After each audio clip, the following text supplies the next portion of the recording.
are the hero of your life, the hero of your story. You are the main character. And the hero all of a sudden come up against a desire or a need to step out of the known into the unknown, where you're being called into new territory that you have never been before. You're being called into something new. Then the hero has to grapple with the, I'm not capable, this is too big for me, I don't know if I'm going to do this. And there's always that kind of dark night of the soul moment. And sometimes it lasts a long time, sometimes it lasts a short time. But at some point, that hero makes the decision. I am going to head off into the unknown, and I'm just going to see what this adventure holds for me. Let's talk about change. The truth is, nothing changes unless you change. And if you want to step into your full potential, you need to surround yourself with the right people. That is exactly why I have created the InPowered Life community. Within this community, I'm going to be teaching you the exact same mindset and energy practices that I have taught my clients that are paying me well over six figures, including CEO owners of billion-dollar organizations and professionals at the very top of their fields. You're going to get access to 2 live virtual calls every single month with me, where we're going to dive into mindset, energy practices, spiritual principles that are going to help you thrive in every area of your life. Can't make a call? No worries. We're going to provide you with a recording so that you can catch up anytime. Plus, you're going to have the opportunity for direct coaching from me and to learn from incredible guest speakers who are going to share their best practices and growth.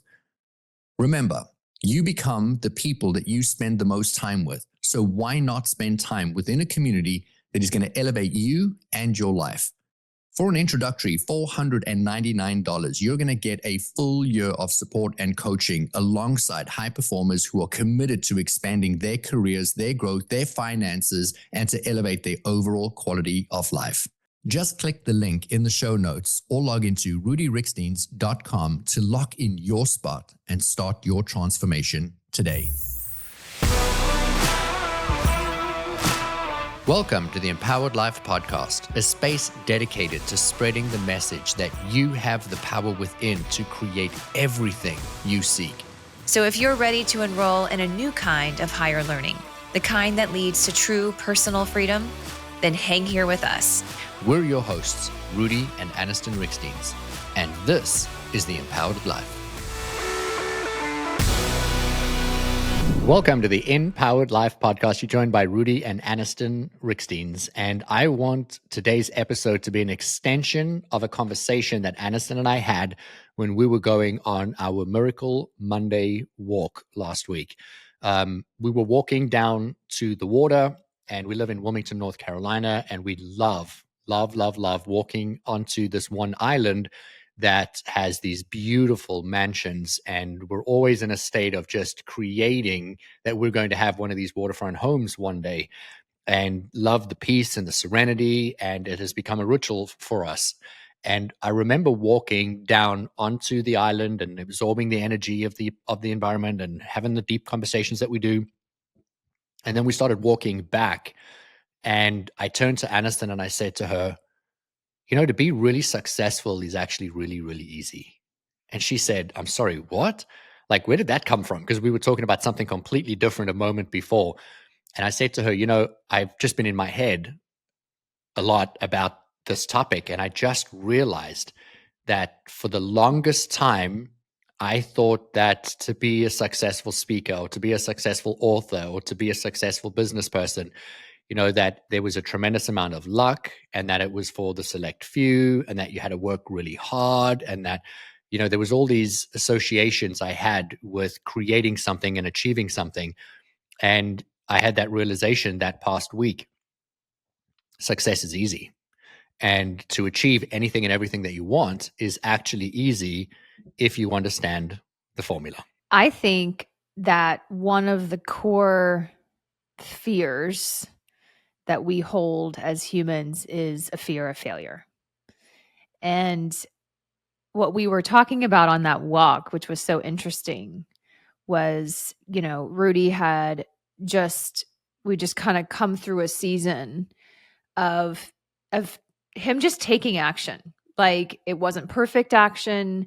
It wasn't, let's get everything right and all our ducks in a row and then we'll launch. It was like, okay, let's do this. Like, let's launch this. Let's just move forward and we'll figure it out as we go. And, and not every step of the way was a great success. Like, you had moments that anyone looking from the outside in would look at and be like, oh, wow, this isn't looking good. Or like, this looks like a failure. But you kept moving forward, and then it wasn't a failure. And then it turned into something even greater, and an expansion happened, and you got on the other side of it, and you felt such this sense of accomplishment. And I think that what really that was a reminder of is that when you can stop being committed to perfection and committed to having it right and always nailing it every time, and instead just commit to forward movement and progress, committing to your why and what it is that you're doing and your dominant intention. Yes, but that just taking steps forward and not needing it to be a great success every time, that is the formula for success. I think that so often we stop ourselves, we delay the process because we're trying so hard to prearrange and control, right? It all comes down to this sense of wanting to control to avoid the pain of failing. And for me, what I realized is, that I've always had an issue around failing. I mean, this was a long time thing, which kept me from really stepping out and trying new things. It kept me from taking risks. It kept me from, getting into my life's work for far longer than it needed to. And it really wasn't until I did the work to go back and reframe my feeling of failure and what my belief and association about failure is, that it became far easier to move forward. My Achilles heel has always been perfectionism. I've wanted everything to be perfect. And if I'm honest with myself, which we're always honest on the podcast, is that I think I was more wanting it to be perfect because I didn't want to be judged. I didn't want to look like I didn't have all my poop in a scoop. And there is so much freedom in letting that go. And for so long, and I want to give some examples so that as you listen to these words, you can tie them back into your life as to where have you done this and how could you create a change really quickly. Or if you've created tremendous success, it's going to bring awareness to how you were able to do it, because the formula is the same for every single person. And that is that, when you get into action and you create messy action, people talk about build a plane while you fly, figure it out, just take a step every day.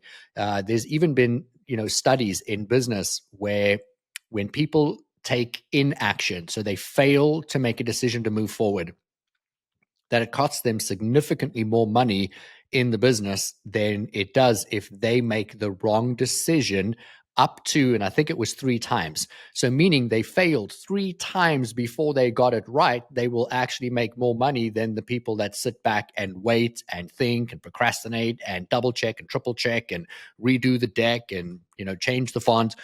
And for me, I got caught up in that procrastination for so long. And I got caught up in it because I was insecure, because I didn't think I was worthy, because I didn't think I had value, because I didn't think anybody would look at me and say, wow, you know what, that's somebody that I should emulate. Not that I'm encouraging anyone should, but those were the thoughts that would run through my mind. But when I started to just take action, and some of that action was polished and very curated, and some of it was really sloppy and messy.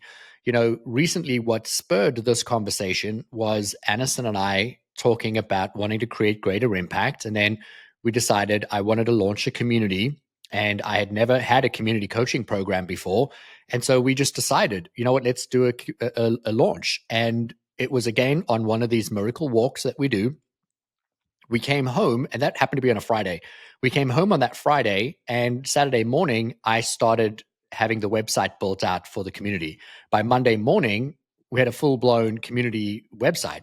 Tuesday, I sent out an email to my entire email database just announcing it. Like, we didn't know what was going to be covered, what would the curriculum look like, and we just immediately got into action. Was the landing page perfect? Absolutely not. Did we end up changing the website? Yes. Did we change the platform? Yes. Did we change the pricing? 1 week later, yes. Like we really built this plane while we flew. And at first, we weren't getting the results that we wanted. And that's when so many people would quit, tuck their tail between their legs, make an excuse. And we just kept taking action. And, we launched this community with so many beautiful souls, and it creates so much impact. The volume of messages that I have received from this community, and we've only just begun, to me is just a testament to how easy it is to achieve something when you take steps, when you take action. I started writing a book in 2013. I say we, Anniston was pregnant with our first son, but we were pregnant. And I remember sitting up at night and writing this book. And then eventually our son was born.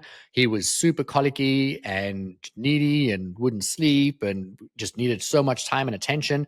And so I was writing this book at 2 o'clock in the morning. Sometimes I would be feeding him and I'd have a laptop on my lap while he was sleeping on my shoulder because it was the only time he would sleep, and still writing the book. 17 chapters later, almost 300 pages, phenomenal book, never published.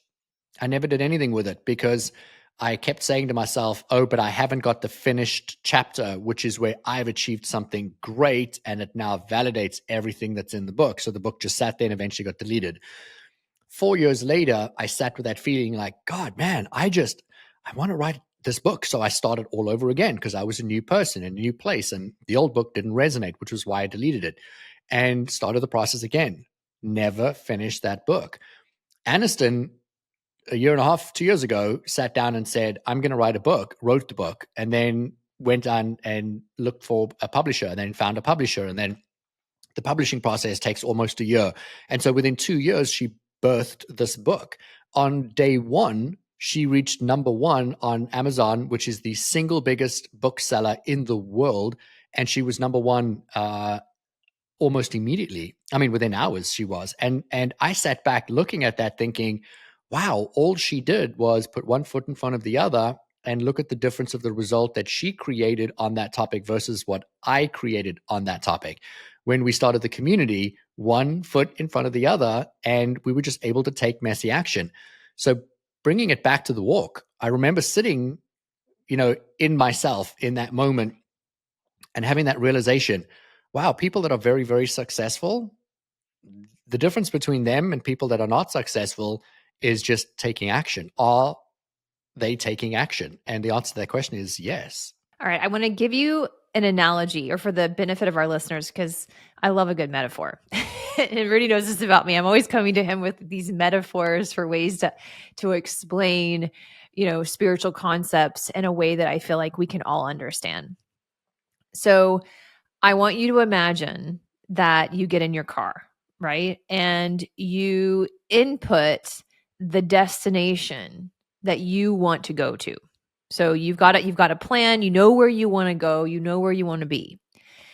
And then you get busy making sure everything's ready in the car. You've got your drink, you've got your whatever, you've got it all prepared, and you're sitting waiting and you're waiting and you're waiting and you're waiting.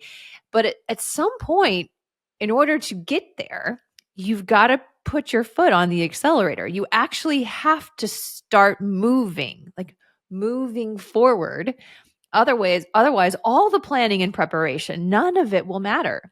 So you start driving. You put your foot on you start driving. You have a plan, you're following some directions, and then you miss a turn.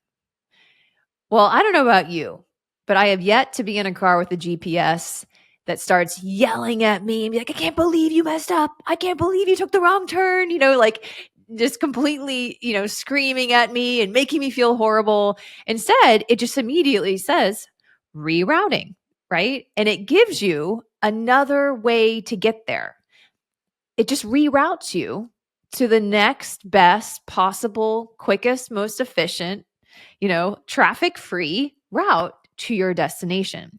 And I want you to like anchor this in your mind as it relates to your biggest life goals or your business or whatever it is that you are right now in a state of perfectionism or procrastination and all the self-sabotaging symptoms of fear, because that's really what it is. These are symptoms of fear that moving forward is moving forward.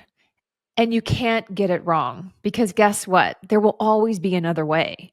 But the only way to ensure that you get it wrong, the only way to ensure that you will never get to your destination is to not take action, is to not put that foot on the accelerator. And so there are certainly ways that you can start to dismantle and take the power away from some of those beliefs. But I'll share with you one way, and then Rudi, I'll let you kind of talk through what your method has been to help you get into action, because I can tell you who we are today versus who we are even a couple of years ago, like how quickly we got into action because we just knew, like by taking imperfect, incorrect action, even making the wrong decision, even like completely derailing, like we will be closer to where we want to be than if we just continue to stay in that planning stage, because you cannot wait and create at the same time. I did an exercise, I want to say it was a couple of years ago, as I was really studying how to help move people through these core fears, especially as it relates to perfectionism. And as being someone who's worked in business for so long, that was something that I saw come up a lot, especially in sales teams with creatives, really blocked them from moving forward because they had this fear of failure, which their body would respond to, their nervous system would respond to, and it would be debilitating for them. And so I started studying techniques and things that you can do to start to diminish that. And so one technique is, if you were to think about, like, and maybe this would be a good exercise for you to do tomorrow morning during your priming or when you get home from work. But if you were to sit down and think about, what is your earliest memory of failure? Okay? Like whatever that earliest memory is. And if you were to go back to that memory in your mind without judging it, just as an observer, observing what happened from what your memory is showing you what happened, because this is your memory, it's how you perceived the situation. And if you were then all of a sudden to not just be the observer, but to become the empathetic witness to your little self. Okay. So imagine you as your grown-up self is now, is now crouching down next to your little 6-year-old self or your 7-year-old self or your 5-year-old self, however old you were in that moment where you were experiencing the sting of failure. And that bad, that feeling of maybe you perceiving it as you disappointed your parents or you disappointed your teacher or people were laughing at you, whatever that humiliation, that shame that you were feeling. But imagine that you could become the empathetic witness, the person who was next to you to say, hey, guess what? Congratulations. Like, you trying new things, you feeling this is good. This is so good. Like, this means you're moving forward. This means you're stepping outside of your comfort zone. This is the road to success. Like, what if you had that person right next to you in your ear who could remind you and who could help change the perception? Because if you can start to do that for yourself, even going back into your memories and rewriting them, it takes the charge away. And when you change, what I've learned and what I'm learning is that, time is an illusion, that everything is happening now. But if even you going back to one situation that was really charged in your past, changing how you perceive that situation, lessening that negative feeling, making it more safe to fail, making it more safe, and knowing that you're going to be loved regardless, and that this is just a part of life, that you can actually change your present. Because you'll notice that as you change the past, like the way that you respond and react in the now is what's going to change. Thus, you're completely changing your future. Hey, it's Anniston Riekstins here, and I want to ask you, Have you ever wondered if there's more to your life and work than what you're doing right now? What if I told you that the universe is hiring and you were born to fill a role that will bring you true purpose and success? In my new #1 best-selling book, The Universe is Hiring, Discover the Role You Were Born to Fill, I'm going to show you exactly how to step into that role. This isn't just a book full of inspiration. It's a roadmap to help you start shifting into a more fulfilling life right now. You'll get clear on your unique purpose, learn how to align with your strengths, and take actionable steps towards the career and life that truly light you up. If you're ready to make a change and start living the life you were meant for, grab your copy today. Available anywhere you buy your books online or click the link in the show notes. I take people through, and I want to ground this, it's in a corporate environment mostly, but I take people through a meditative process where they go into a really deep, very calm, hypnotic meditative state. And then their mind is more susceptible to suggestion. And so we take them back to their childhood home.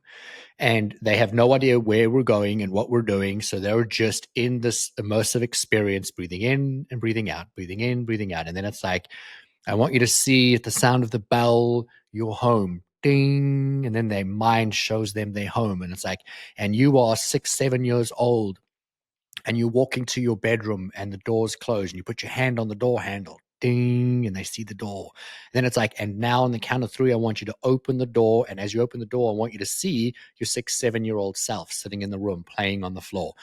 Ding, 1, 2, 3, door opens, and these people burst into tears every single time. And then I then in that moment suggest go up to your little self and sit with your little self. What do you say? What do you do? And then I just give them some time. And we then bring them from that state and take them to their future self. So past their present into their future and say, who are you becoming? Where are you going? And ding, then we bring them back into the awareness of them in their present and say, now with that vantage point of who you were and who you're being, what do you have to say to yourself today? And where's the theme so similar? And then ding, they have that experience. And when I bring them out of the hypnotic state, we then talk about it. And I'll ask them, what did you see when you saw your little self? What did you say to your little self?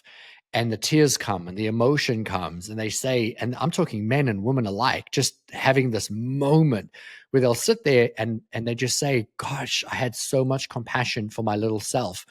I told my little self, it doesn't have to be so hard. You're okay. You're perfect. No one really cares. And they have these beautiful conversations with themselves.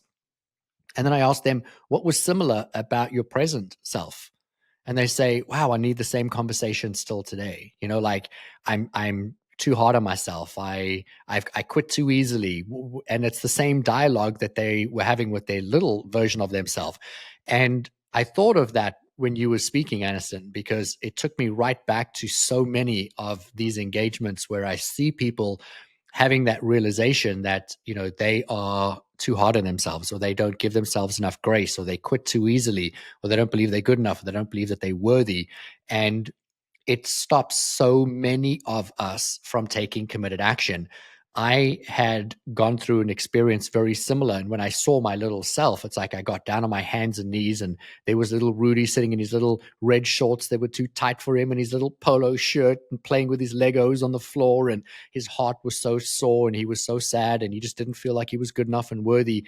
And having that moment of just saying, like, buddy, I want you to know you grow up to be an incredible man, and the world is so kind and beautiful and generous, and you are an example of kindness and generosity, and you are perfect just the way you are. And having that moment, but then realizing as I came out of that experience that I needed to say that to me then, in the present moment.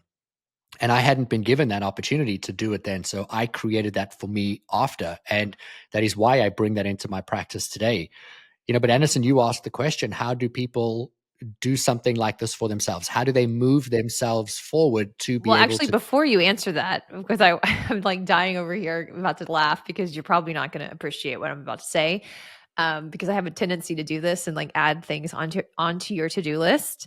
However, I was just thinking like, man, I would love to be able to link a meditation that you create to this podcast that will guide people through that process, because I can tell you it worked for me. Like going back, and I didn't have to do it a lot of times. I just did it a couple of times, and each time I felt a little bit of relief. And where I saw the difference was how I was reacting to new projects, how I was reacting to the unknown, and to being willing to be imperfect. It's like I no longer had like that inner resistance that would stop me in my tracks. It got less and less and less and less. So I am such a believer in this process. So um I'm going to heavily encourage you, Rudi, to prioritize creating this meditation, and we will link Rudi's meditations in the show notes because he is creating quite the library of them.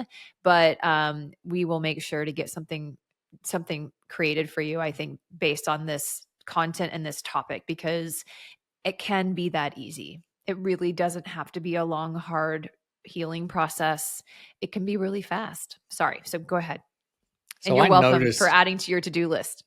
I noticed as I was saying those words, I noticed you peeking up, and I was like, "Oh crap, there she is!" That like I can already see it. So I thought if I get into the action really fast, she might forget. No, she didn't forget. Nope. Welcome to my life, ladies and gentlemen. Every day there's Taskmaster like Anniston over here. Anderson's always like, "Oh, you know what you need to create? You need to do this. Oh, and this." And so I have a running list. It's not a honey to-do list to hang picture frames. No, it's to create content. But back to supporting you, the individual, right here, right now. And yes, I will absolutely get on that meditation for you. When people want to achieve something, the number one reason that people don't take steps, Anniston already mentioned this, is the fear of failure. So I want to talk about fear very quickly. Fear and excitement are actually very similar emotions. And it's really difficult, when you're feeling fear, to be excited because you're worried or you're stressed. But if you sit with the emotion, you can also interpret that fear as excitement. It's the brain saying, we've never done this before. We're cautious. We're going to be cautious as we move forward, but we don't know what it's going to look like on the other side. So that's where the fear feeling comes in. But then there's also that feeling of like, oh my God, like this is new, this is different. If we do something new, we're going to get a different result. We're going to do something we've never done. And so you start to have that. And most people interpret excitement for fear. And so they allow that to shut them down. But I actually do a keynote for companies where we talk about failure and the two sides of the failure coin. And what most people don't know is that the definition of failure is not achieving your goal. Failure, by definition, is just simply not taking action at all. And so if I'm standing in front of an organization and their goal was to do $100 million in 2025, and they didn't hit the mark and they came in at 80 million, and by definition, they would have failed to achieve their goal or their target, but they still hit 80 million, right? And so we have to be able to look at that as feedback. We have to be able to say, okay, what you did generated 80% of what you had intentioned, but you still generated 80%. So can we learn from what you did and then apply that to next year, to the next target, to the next goal? And then what can we change that did not support you in achieving that? Where are the learnings? Where are the findings in it? But when we don't hit the desired goal and we say, well, that's it, I failed, I'm never going to do that again, I'm never going to try again, this isn't going to work, then we're not allowing ourselves to actually grow into what it is that we're creating. And I always thought that failure was declaring something and then not hitting it at the highest level, meaning, oh, you know what, I'm going to write a book. Well, if it's not number one best-selling book on New York Times, then I'm a failure and everyone's going to laugh at me. And that brings up another point. Most people don't even care. Most people aren't even paying attention to you or what you're doing. You think that people are. And from experience, majority of people that are paying attention are in awe of what you're doing every single day, and they're inspired by you. Whereas we interpret everything as, well, if I want to do something and I don't hit that, people are going to laugh at me. I'm going to be a joke. They're going to ridicule me. They're going to think I'm not good enough. I'm not worthy. It's going to touch on all of my triggers of who I felt and who I thought I was. And it's going to validate me further as not being good enough and worthy. Whereas none of that is true. And, to get you into action, I like to ask, this is my technique. Anniston is not a fan of this technique, although she has adopted it from time to time. But I ask myself, what is the worst thing that can happen? Now, if you know me and you follow the podcast, I'm always about anchoring the end emotion of achieving your highest success. So I live in a state of focused intent on where I'm going. But what I've identified is what helps me is looking at worst case scenarios. So if Anniston comes to me and says, hey, I want to buy a lake house this year, in my mind, I immediately go to, what is the worst thing that could happen? The worst thing that could happen is we could take all of our savings, we could put it down on deposit, we could buy a house, and the lake could dry up, and we would be stuck with a property that nobody would want to stay in, and we wouldn't be able to recoup our investment money, and we would lose essentially this much. Okay, well, that's the worst. Great. Well, now I don't mind anchoring into what is the potential of what I could create. And for me, it just helps me calm the nerves of, instead of thinking of all of the thousands of things that could go wrong, I've identified one. And that's bad. Like, oh my God, I could die. Okay, great. Well, what's the best thing that could happen if I didn't die? Well, I could achieve this success, or I could create this much impact or make this much money. And now it's easier for me to take steps. Now I forget about the fear of failing. And then I'm grounded in just take steps every single day. And the last part of that is, if you are trying to build a house, you cannot lay every brick and all the foundations and all the studs and all the subfloors and all the insulation and everything in a single day. You have to start with one brick at a time, and you just take action every day, small amounts.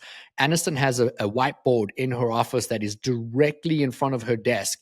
She's got these two beautiful windows that show the expanse of the yard, but all she can see is the steps that are required today. And every single morning, she'll walk into her office, she'll wipe out her to-do list and start fresh. And then she'll write out, here's what I need to do today personally, and here's what I need to do today professionally. And then she gets up and she then removes each one as she achieves it and draws a line so she gets the dopamine rush, but she's taking committed action. She's taking steps. If you don't know, if you don't have a plan, if you are worried about what other people are thinking or what they might think, then you're going to get caught up in that, cycle of feeling like, there's judgment or shame or blame, and that's never going to serve you. There are an infinite number of pathways to your goal. And when I mean infinite, I mean infinite. Like we cannot fathom, nor is it our jobs to. The how is not our job. The specific course is not our job. Like the specific we know where we want to go, but there is a semblance of having to take steps in faith, not being able to see the full picture. But, I'm reminded of like the hero's journey, which is basically the through line of every big epic film that's ever been created that's been a big hit, right? Or even the book storylines. There's a hero in the story, right? And you are the hero of your life, the hero of your story. You are the main character. And the hero will all of a sudden come up against a desire or a need to step out of the known into the unknown, right? Where you're being called into new territory that you have never been before. You're being called into something new. Then the hero has to grapple with the, I'm not capable. This is too big for me. I don't know if I'm going to do this. I don't think I can do this. And there's always that kind of dark night of the soul moment. And sometimes it lasts a long time. Sometimes it lasts a short time. But at some point, that hero makes the decision. I am going to head off into the unknown, and I'm just going to see what this adventure holds for me. And in doing so, he or she is met with, meeting people and resources and people that can help them along the journey, things that they could never have possibly seen from that starting line. They encounter, little adventures within the big adventure, and they wind up growing, and they wind up really being able to realize themselves through these new experiences and realize just how powerful and capable and talented and uniquely special they are. And then they continue to come up against trials and tribulations, and they even think at the end, oh, well, maybe I'm never going to reach this. And then they do, right? And then they turn around and look back, and they realize, yes, they've achieved their goal, but that's not the goal. The goal is who they've become along the journey. Well, my question to you is, where are you at in your journey right now? Because as individuals, hopefully we all live like nice, long, healthy lives, and we get to take that journey, that hero's journey, over and over and over again. Every single time you're being called or you have a desire to do something that's outside of what you've already created, which is in your comfort zone, which is what exists right now, the hero's journey is calling you. And what we're telling you is this, that on the other side of you making that decision and just saying, F it, I'm going to do it anyway, do it even though I feel the fear, I'm taking action. Get your whiteboard like I do, and just one action a day, even just one uncomfortable action a day, will lead to greater achievements and greater experiences than you could ever see from where you're standing right now. But you will not see them from where you're standing right now. It's going to require you to take action, and it's going to require you to do it despite your fears of failure. I want you to think about, what would it look like if you took action every day on one subject. Anniston and I have created a diagram and broken it into this pie chart of each area of our life, and we take action in each area. And that's how we create this 10 out of 10 life that we're seeking, is to always expand and always to have more and always to achieve more and always to create greater impact, and to document what we're doing so we can turn around and teach it. We believe that that is the formula for life. But to hone the skill, if you have struggled with this in the past, to hone the skill, pick one area. Then write out an outcome of what do you want to create, and even assign an emotion of what it would feel like when you've achieved it. And then sit with that emotion as often as you can. Bring that that emotion into your meditation. Think about and feel that before you close your eyes, before you go to bed at night. Like, as much as you can, anchor the end result. And then when you wake up every day, what can I do today? What can I move forward? And then when you move forward, what's the next step? What's the next step? And every day, just take an action. It could be reading 10 pages of a book on the subject. It could be writing 10 lines on a page in a book that you want to create. It's just taking committed action every single day. I want to challenge you to watch the kids' movie, The Little Engine. I think it's called The Little Engine That Could. I'm always reminded of my little son when he was 3, 4 years old. He loved that movie. He loved the book and the movie. But I'll never forget the soundtrack of this movie playing in our home, and my son sitting in front of the TV going, choo, choo, I think I can, I think I can, I think I can, choo, choo, I think I can, I think I can, as this little engine is going up the hill, up the hill, up the hill. And I always thought, what a great analogy. I think I can, I think I can, I think I can. It's like one more step, one more step. I remember running a half marathon with Anniston, and she had trained for this half marathon. She was fit, she was ready, and she had dragged me along with her, as she does in so many areas of my life. And there I was, not trained, not prepared. And I had run once or twice, but never enough to be ready to run a half marathon. And within about the first 3 or 4 miles, I remember feeling my knee, and I'm going to be dramatic now. It felt like my knee popped, like something had gone wrong with my knee. There was just excruciating pain on both sides of my kneecap on my right knee. And I started running, saying, one more step, one more step, one more step, one more step. This was 10 miles to go. And I was already having to say, one more step, just one more step, just one more step, just one more step. And I thought I was saying it in my head. And we both had headphones in, and we were running, and it was freezing. So we had jackets and beanies. And when we finished the race, and I finished, Anniston turned to me and she said, man, you just said the whole way, one more step, one more step, one more step.